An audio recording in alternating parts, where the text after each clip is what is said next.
Greetings and welcome to another impressions video here at Words About Games, and today we're going to be taking a look at Dragon Quest XI, Echoes of an Elusive Age.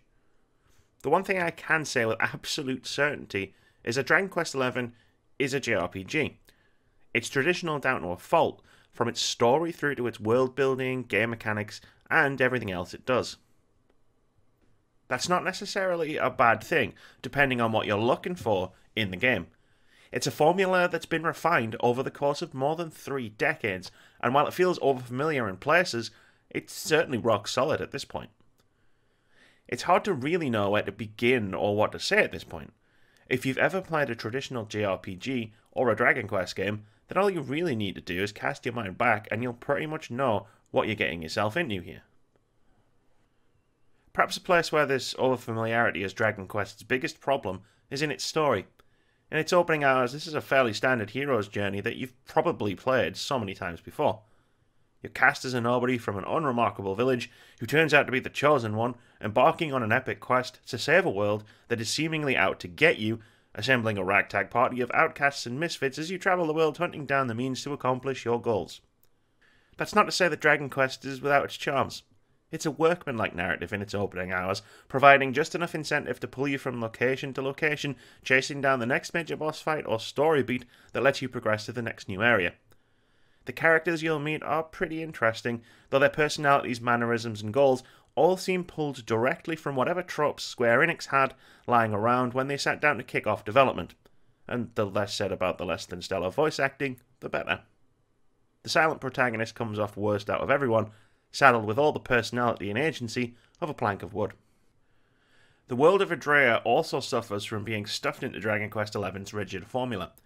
Don't get me wrong, this is a beautifully presented medieval fantasy world with an incredibly pretty cel-shaded art style that looks fantastic in all its high-definition glory.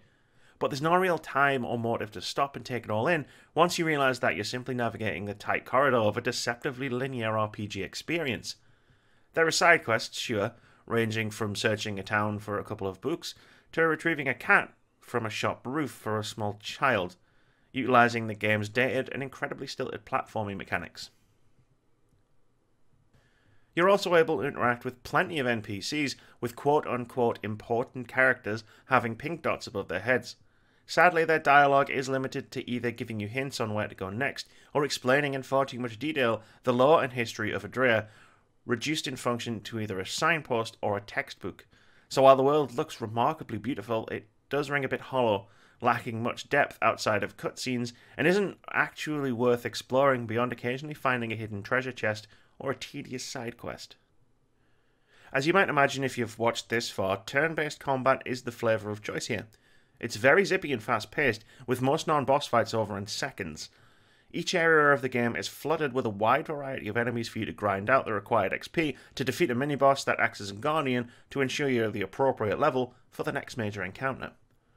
Dragon Quest XI allows players to tailor their fighting experience by setting tactics that dictate characters' behaviour before each fight, allowing you to take direct control of all party members or have them follow a battle plan that dictates their aggression, role, whether they use magic, and other variables.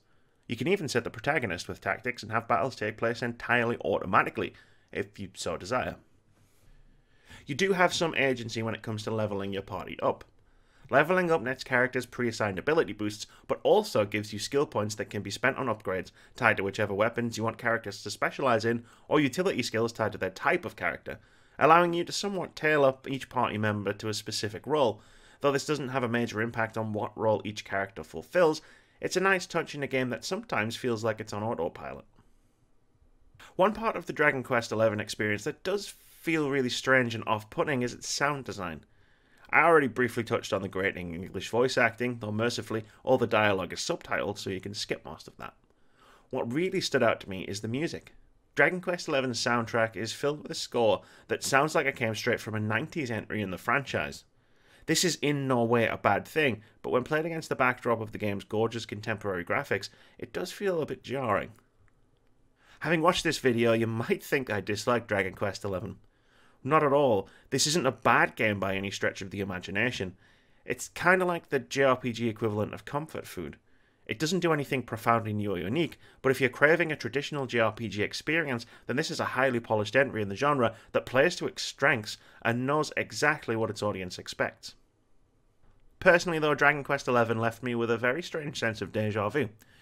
Maybe it opens up somewhere down the road, or has some surprises up its sleeve, but after sinking many hours into it, there's nothing that really stands out, or really compels me to want to push forward and find out.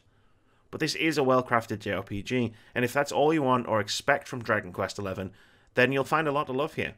But if you're looking for something that feels fresh, then it's probably worth looking somewhere else.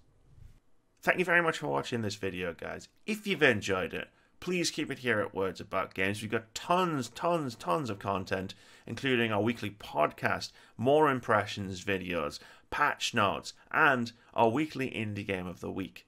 We also stream over on Twitch at twitch.tv/wordsaboutgames every Monday, Thursday, and Saturday.